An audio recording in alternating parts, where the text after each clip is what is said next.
اس کا یہ مطلب نہیں ہے کہ آپ دعوت کا کام چھوڑ دیں، دعوت آپ دیتے رہیں، اللہ کی وحدانیت اور توحید کی طرف بلاتے رہیں، لیکن اپنا ذاتی انتقام لینا یہ درست نہیں ہے۔ اس سے آپ عفو اور درگزر سے کام لیجئے۔ اسی طرح جاہلوں کی طرف سے جو آپ کی شان میں گستاخیاں کی جا رہی، بدتمیزی کی جا رہی، اس سے آپ اعراض کیجئے۔ لیکن انسان بہرحال انسان ہے، شیطان وسوسہ ڈالتا ہے کہ فلاں نے ایسا کر دیا، ویسا کر دیا، اب آپ بھی اس کا جواب دو۔ اس پر اللہ فرما رہے ہیں وَإِمَّا يَنزَغَنَّكَ مِنَ الشَّيْطَانِ نَزْغٌ فَاسْتَعِذْ بِاللَّهِ، اور اگر اِمَّا يَنزَغَنَّكَ آپ کو پہنچے من الشیطان شیطان کی طرف سے نزغن کوئی وسوسہ، یا دوسرا ترجمہ وَإِمَّا يَنزَغَنَّكَ مِنَ الشَّيْطَانِ نَزْغٌ، اور اگر آپ کو آمادہ کرے شیطان کی طرف سے کوئی چھیڑ چھاڑ، کس پر آمادہ کرے؟ انتقام لینے پر۔ مشرکین جو آپ کو ساحر یا کذاب یا اسی طریقے سے کاہن یا شاعر کہتے ہیں، اس کا انتقام لینے پر اگر شیطان کی طرف سے کوئی وسوسہ آپ کے دل میں آئے، اللہ نے تو منع کیا کہ انتقام نہیں لینا ہے، اب دل میں اگر خیال آئے گا تو یہ شیطان کی طرف سے ہوگا۔ تو اگر شیطان کی طرف سے یہ کوئی وسوسہ آئے تو فاستعذ باللہ، تو آپ اللہ کی پناہ لے لیجئے۔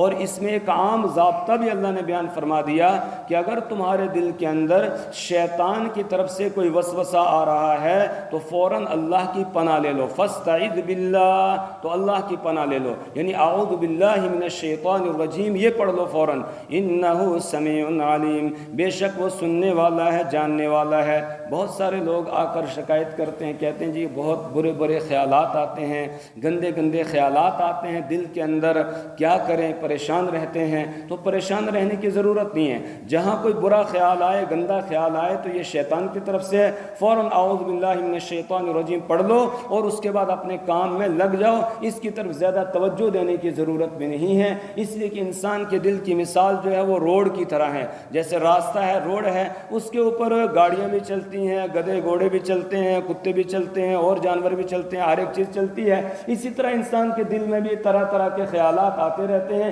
ان خیالات سے پریشان ہونے کی ضرورت نہیں ہے۔ جہاں کوئی خیال آئے فوراً اعوذ باللہ من الشیطان الرجیم پڑھ لو اور اب آگے دوسرے کام میں، اپنے کام میں لگ جاؤ، اس کی طرف زیادہ توجہ کرنے کی ضرورت نہیں ہے۔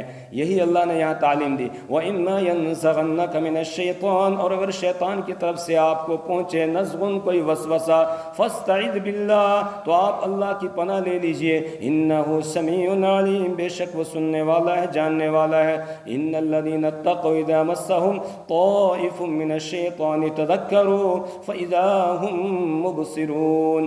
شیطان جب وسوسہ ڈالتا ہے تو انسانوں کی دو قسمیں ہو جاتی ہیں، کچھ وہ ہیں کہ جو شیطان کے وسوسے کو فوراً دور کر دیتے ہیں اور اللہ کی پناہ لے لیتے ہیں اور ایک دم دیکھنے بالنے والے بن جاتے ہیں اور گناہ سے بچ جاتے ہیں، اور کچھ ایسے ہیں جو شیطان کے بھائی بن جاتے ہیں اور بھائی بننے کے بعد پھر وہ جدھر لے جانا چاہے ادھر ہی چلنا شروع ہو جاتے ہیں، اس کی بات مان لیتے ہیں اور گناہ کے اندر مبتلا ہو جاتے ہیں۔ دونوں کا تذکرہ اللہ فرما رہے ہیں، ان الذين اتقوا اذا مسهم طائف من الشیطان، ان الذين اتقوا، بے شک وہ لوگ جو تقوی اختیار کرتے ہیں، اذا مسهم، جب انہیں پہنچتا ہے، طائف کوئی وسوسہ، من الشیطان، شیطان کی طرف سے، یا دوسرا ترجمہ اذا مسهم، جب انہیں پہنچتا ہے، طائف کچوکا، من الشیطان، شیطان کی طرف سے، یعنی شیطان ان کے دل کے اندر کوئی گناہ کا وسوسہ ڈالتا ہے، تذکروا، تو وہ فوراً یاد کرتے ہیں، کس کو یاد کرتے ہیں؟ اللہ کو یاد کرتے ہیں،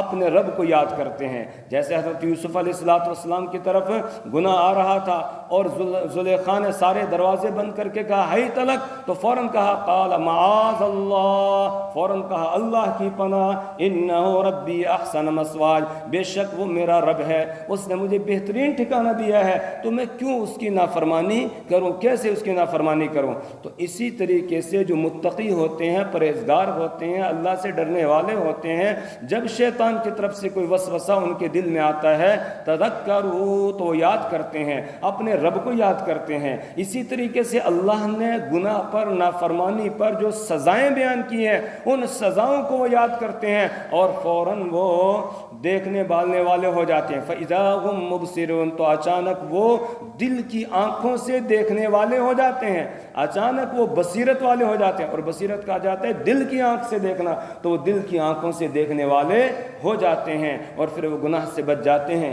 امام ابن کثیر رحمہ اللہ نے اس آیت کریمہ کی تفسیر میں ایک واقعہ نقل کیا ہے کہ حضرت فاروق اعظم رضی اللہ تعالیٰ عنہ کے زمانے میں، یعنی ان کی خلافت کے زمانے میں، ایک نوجوان ہے جو بہت نیک ہے اور مسجد میں سب سے پہلے پہنچتا ہے اور اچھی طرح رب کی عبادت کرتا ہے۔ حضرت فاروق اعظم رضی اللہ تعالیٰ عنہ اس سے محبت کرتے ہیں، اس کو دیکھتے ہیں، اس کی گویا نگرانی کرتے ہیں۔ تو 2-4 دن ہو گئے، وہ نوجوان مسجد میں نہیں آیا۔ فاروق اعظم رضی اللہ تعالیٰ عنہ اس کے گھر پہنچے اور پوچھا کہ تمہارا وہ بچہ تھا جو مسجد میں آتا تھا، اب نہیں آ رہا ہے؟ انہوں نے کہا کہ اس کا تو انتقال ہو گیا۔ فاروق اعظم رضی اللہ تعالیٰ عنہ نے پوچھا، کہا کیسے انتقال ہو گیا اس کا؟ تو بتانے لگے کہ بس آپ مت پوچھئے۔ پھر اس کے والد نے واقعہ سنایا کہ یہ میرا بیٹا مسجد سے نکلا، اس کے بعد کسی عورت نے اس کو غلط کام کی دعوت دی، کسی عورت نے غلط کام کی دعوت دی، اور شیطان ہے، شیطان نے وسوسہ ڈالا، کیونکہ اللہ تعالیٰ نے مرد کے دل میں عورت کی طرف میلان رکھا ہے اور عورت کے دل میں مرد کی طرف میلان رکھا ہے، اور اس میلان کے نتیجے میں جو جذبات اندر سے ابھرتے ہیں اس کی تسکین کے لیے اللہ نے جائز طریقہ نکاح کا رکھا ہے، اور نکاح کو چھوڑ کر باقی جو طریقے ہیں وہ سارے گناہ کے طریقے ہوتے ہیں۔ تو اب اس نوجوان کو ایک عورت نے بہلایا پھسلایا اور یہ شیطان نے بھی دل میں وسوسہ ڈالا، یہ اس کی طرف متوجہ ہو گیا اور اس کے ساتھ چل پڑا۔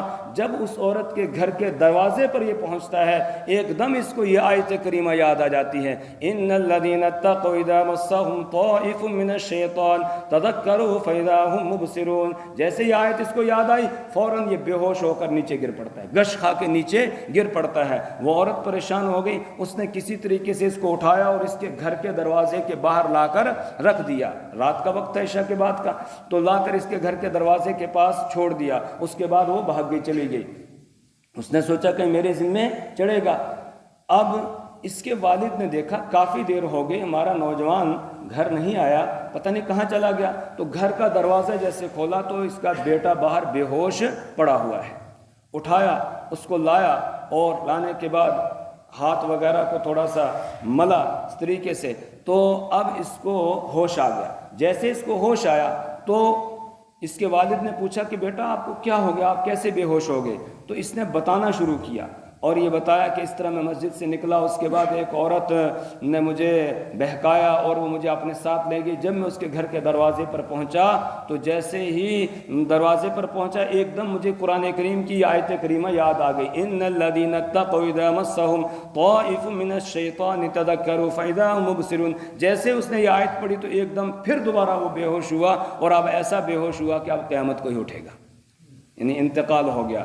اس کے بعد اس کے والد نے رشتہ دار جو آس پاس میں ہوں گے ان کو بلایا اور اس کو دفن کر دیا۔ تو فاروق اعظم رضی اللہ تعالیٰ عنہ سے اس کے والد کہنے لگے، یہ تو میرا گناہ گار بیٹا تھا، آپ کہتے ہیں نیک تھا، تو اب اس لیے ہم نے آپ کو تکلیف نہیں دی اور ہم نے اس کو دفن کر دیا۔ حضرت فاروق اعظم رضی اللہ تعالیٰ عنہ فرمانے لگے، دلونی علی قبرہ، مجھے اس کی قبر بتاؤ کہاں ہے۔ اس کی قبر پر گئے اور جا کر کہنے لگے کہ اللہ سے ڈرنے والا جو ہوتا ہے وہ گناہ گار نہیں ہوتا ہے، جو اللہ سے ڈرنے والا ہے وہ گناہ گار نہیں ہوتا، وہ بدکار نہیں ہوتا ہے۔ پھر اس قبر کو خطاب کر کے یہ کہا کہ اللہ نے قرآن پاک میں کہا ہے وَلِمَنْ خَافَ مَقَامَ رَبِّهِ جَنَّتَانِ، کہ جو اپنے رب کے سامنے کھڑے ہونے سے ڈر گیا اس کے لیے 2 باغ ہیں۔ جیسے فاروق اعظم رضی اللہ تعالیٰ نے آیت کریمہ پڑھی تو قبر سے آواز آتی ہے اس نوجوان کی کہ رب نے مجھے دونوں باغ دے دیے، اللہ نے مجھے دونوں باغ دے دیے ہیں۔ تو لہٰذا جو متقی اور پرہیزگار ہوتے ہیں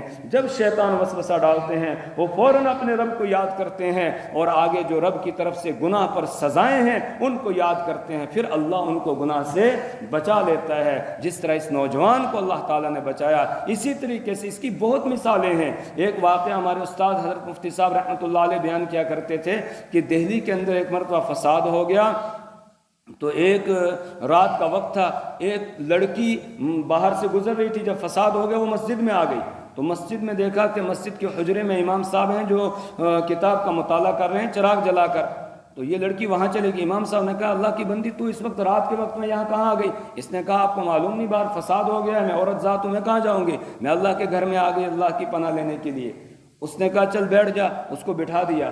اس کے بعد تھوڑی دیر کے بعد باہر کا شور ہنگامہ کم ہو گیا، کہا اب تو فساد ختم ہو گیا اب جاؤ۔ اس نے کہا میں عورت ذات ہوں، اب رات بہت دیر ہو چکی ہے، رات بہت گزر چکی ہے، میں کہاں جاؤں گی، اب تو میں صبح کو جاؤں گی، رات یہیں گزارنی ہے۔ اس نے بہت اس کی منتیں کی لیکن اس نے مانا نہیں، کہا چل جب نہیں مانتی ہے تو بیٹھ جا، وہاں اس کو بٹھایا۔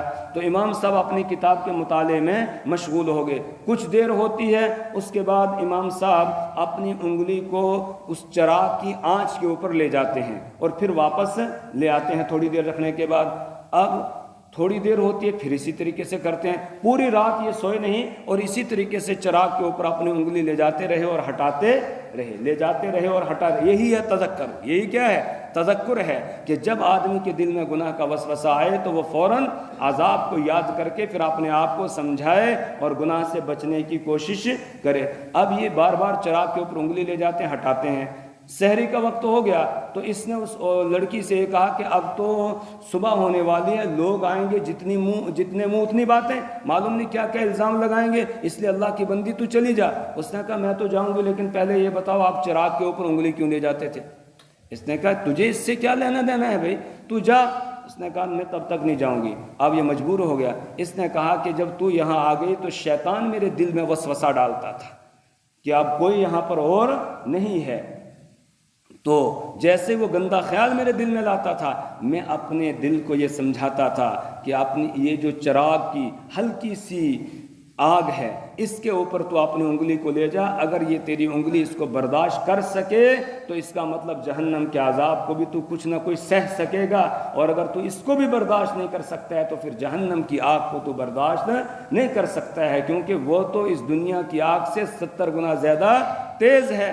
تو اس لیے میں انگلی لے جاتا تھا پھر ہٹاتا تھا، پھر شیطان وسوسہ ڈالتا تھا پھر لے جاتا تھا پھر ہٹاتا تھا، اسی طرح پوری رات اس نے گزار دی۔ یہ ہے متقی اور پرہیزگار کہ جب شیطان کی طرف سے وسوسہ آتا ہے تو فوراً وہ تذکر یعنی نصیحت حاصل کرتے ہیں، اللہ کو یاد کرتے ہیں۔ اسی طریقے سے اللہ نے گناہ کے اوپر جو سزائیں رکھی ہیں ان سزاؤں کو وہ یاد کرتے ہیں، ان عذابوں کو وہ یاد کرتے ہیں، اور اس کے بعد فَإِذَا هُمْ مُبْصِرُونَ اچانک وہ دل کی آنکھوں سے دیکھنے والے ہو جاتے ہیں، یعنی بصیرت والے ہو جاتے ہیں، اور پھر وہ گناہ سے بچ جاتے ہیں۔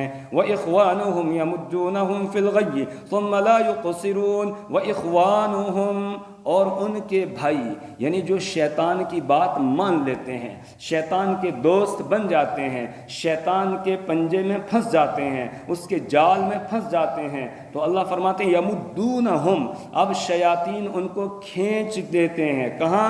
فی الغی، گمراہی میں، گناہ کے کام کی طرف کھینچ کر لے جاتے ہیں، اور پھر اسی طرف لے جاتے ہیں، یعنی گمراہی کے آخری درجے تک وہ اس کو لے جاتے ہیں۔ ثم لا یقصرون، پھر وہ اس میں کوئی کمی نہیں کرتے ہیں، یعنی شیطان بھی اس کو گمراہ کرنے میں وسوسہ ڈالنے میں کوئی کمی نہیں کرتا ہے، اور یہ بھی شیطان کا چیلا بننے میں کوئی کمی نہیں کرتا ہے، جدھر شیطان لے جاتا ہے ادھر فوراً چلنے کے لیے تیار ہو جاتا ہے۔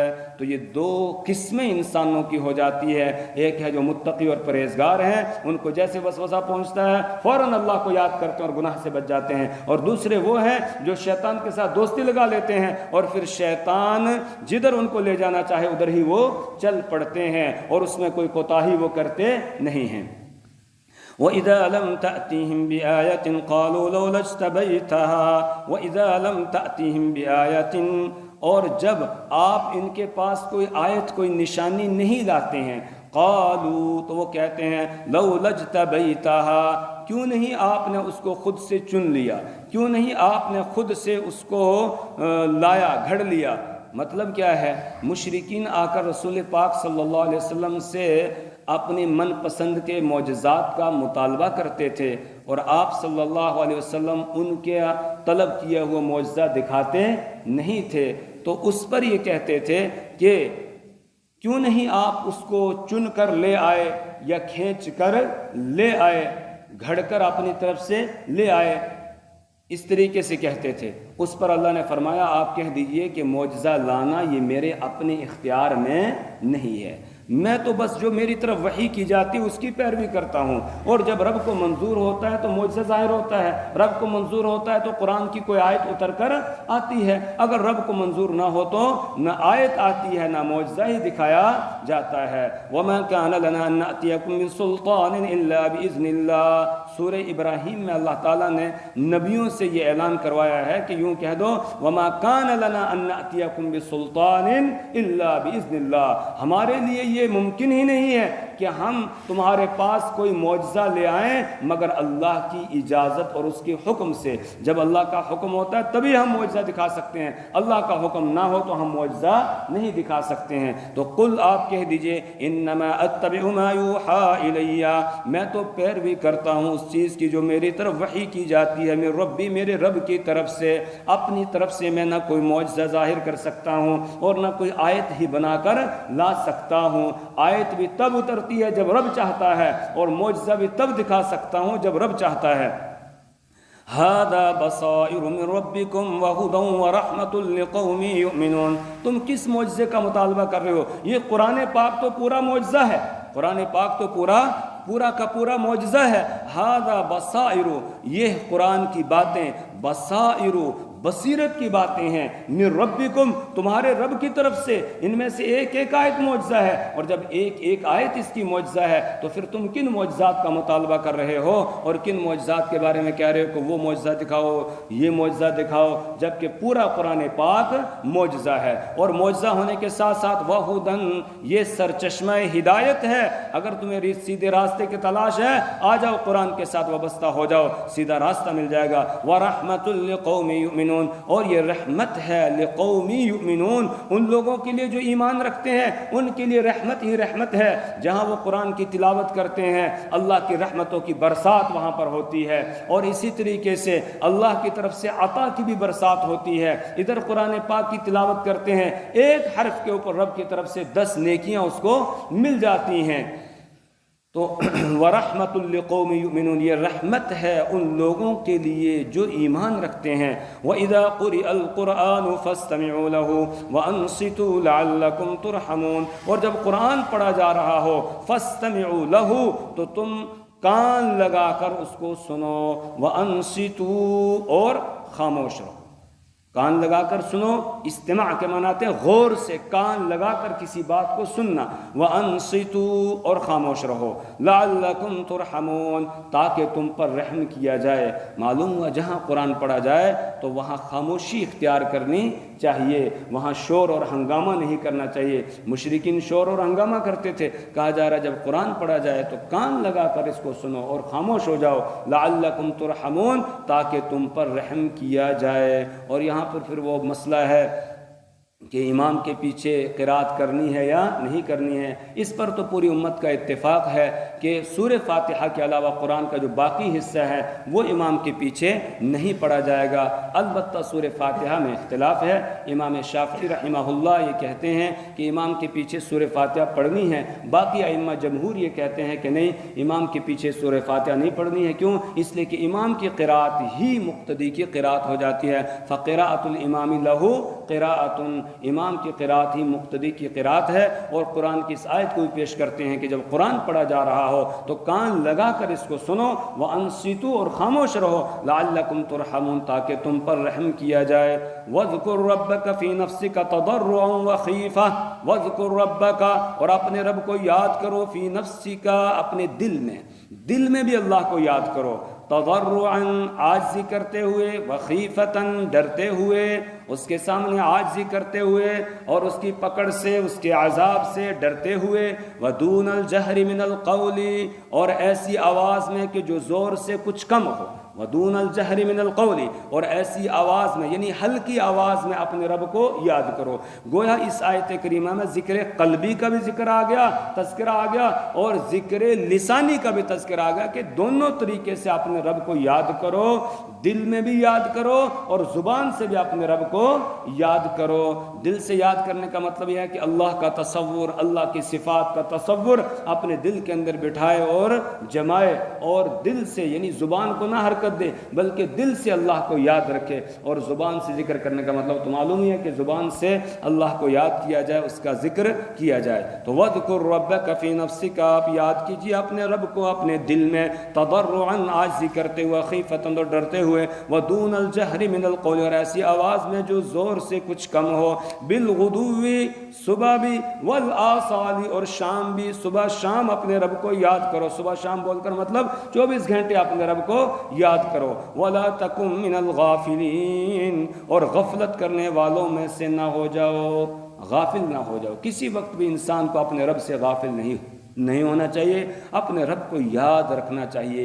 جہاں شیطان وسوسہ ڈالے تو فوراً سوچے چاہے مجھے کوئی نہیں دیکھ رہا ہے لیکن میرا رب تو دیکھ رہا ہے، میری حالت کو اور کوئی نہیں جانتا ہے، میرا رب جانتا ہے، میرے دل میں آنے والے خیالات کو کوئی اور نہیں جانتا ہے لیکن میرا رب تو جانتا ہے۔ میں اس سے اپنے دل کے خیالات کو بھی چھپا نہیں سکتا ہوں۔ وَلَقَدْ خَلَقْنَا الْإِنسَانَ وَنَعْلَمُ مَا تُوَسْوِسُ بِهِ نَفْسُهُ، اللہ کہتا ہے کہ ہم نے انسان کو پیدا کیا اور اس کے دل میں آنے والے وسوسوں کو بھی ہم جانتے ہیں، اور اس وسوسے کے نتیجے میں پھر وہ آگے کیا عمل کرتا ہے اللہ کہتا ہے میں اس کو بھی جانتا ہوں۔ وَاللَّهُ يَعْلَمُ خَائِنَةَ الْأَعْيُنِ، اللہ تمہاری آنکھوں کی خیانت کو بھی جانتا ہے۔ وَمَا تُخْفِي الصُّدُورُ، اور ان باتوں کو جو دلوں میں چھپائے ہوئے ہو۔ إِنَّ اللَّهَ عَلِيمٌ بِذَاتِ الصُّدُورِ، اللہ دلوں کی باتوں کو جاننے والا ہے۔ الا یعلم من خلق، کیا وہ نہیں جاننے گا جس نے پیدا کیا ہے، اس کو علم نہیں ہوگا؟ نہیں، وہ تمہاری ہر حالت سے واقف ہے، وہ جانتا ہے۔ اس لیے ولا تکن من الغافلین، اے قرآن پڑھنے والے تو غفلت والوں میں سے نہ ہونا، ولا تکن، اور نہ ہو، من الغافلین، غفلت برتنے والوں میں سے۔ ان الذين عند ربك لا يستكبرون عن عبادته ويسبحونه وله يسجدون۔